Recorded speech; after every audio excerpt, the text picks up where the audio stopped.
I'm wondering, in a world of such a fragile democracy, when information flows and networks are disrupted by something like AI, if misinformation and disinformation and the ability for me to make a video, I can make a video right now of Donald Trump speaking and saying something in his voice, and I could help that video go viral. Like, how do you hold together you are fake news democracy and communication when you don't believe anything that you're seeing online? It's gonna be great! We are gonna build a wall, and it will be huge. I will build a wall. A big one. China. Here's the toes. Can you do an impression of the president for us? You're fired! And we're just at the start of this now. So We haven't seen anything yet. This is just really the first baby steps. I'm going to play a video on the screen right now so people can see. And for those listening, you'll just hear it. I'm going to play a video that Isaac over there in the corner of the room made of me speaking in this chair. And it wasn't me, and I didn't say it, and I wasn't in this chair. Hey there, this is AI Steve. Do you think I'll be able to take over the diary of a CEO one day? Leave your comments below.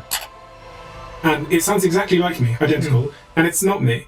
And I wonder this with, most of us get our political information and our information generally now from social media. Yeah. And if I can't believe anything that I'm seeing because it's all easy to make, some kid in Russia in their bedroom can make a video of the Prime Minister here. I don't know where we get our information from anymore, how we verify. The answer is institutions. We've been in this situation many times before in history, and the answer is always the same: institutions. You cannot trust the technology. You trust the institution that verifies the information. Think about it like with print. That you can write on a piece of paper anything you want. You can write, the Prime Minister of Britain said, and then you open quotation marks, and you put something into the mouth of the Prime Minister. You can write anything you want. And when people read it, they don't believe it. Or they shouldn't believe it. Just because it's written that the Prime Minister said it, doesn't mean that it's true. So how do we know which pieces of paper to believe as an institution? We would believe, or greater chance we will believe, if on the front page of the New York Times, or of the Sunday Times, or of the Guardian, you will have the British Prime Minister said, open quotation marks, blah, blah, blah. Because we don't trust the paper or the ink. We trust the institution of the Guardian, or the Wall Street Journal, or whatever. With videos, we never had to do that, because nobody could fake them. So we trusted the technology. If we saw a video, we said, this has to be true.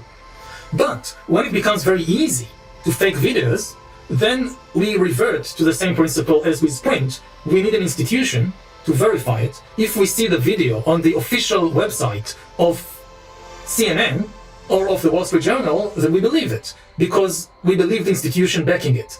And if it's just something on TikTok, we know that, any kid can do that. Why should I believe it? So now we are in the transition period. We are still not used to it. So when we see a video of Donald Trump or Joe Biden, the video still gets to us, because we grew up in a time when it was impossible to fake it. But I think very quickly people will realize you can't trust videos, you can only trust the institutions. And the question is, will we be able to produce, to create, to maintain trustworthy institutions fast enough to save the democratic conversation? Because if not, if you can't believe anything, this is the ideal for dictators. When you can't trust anything, the only system that works is a dictatorship. Because democracy works on trust, but dictatorship works on terror, on fear. You don't need to trust anything in a dictatorship. You don't trust anything. You fear. For democracy to work, you need to trust, for instance, that some information is reliable, that the election committee is impartial, that the courts are just. And if more and more institutions are attacked and people lose trust in them, then democracy collapses. But going back to information, so one option is that the old institutions, like newspapers and TV stations, they will be the institutions that we trust to verify certain videos, or we will see the emergence of new institutions. And again, the big question is whether we'll be able to develop trust in them. And I specifically say institutions and not individuals.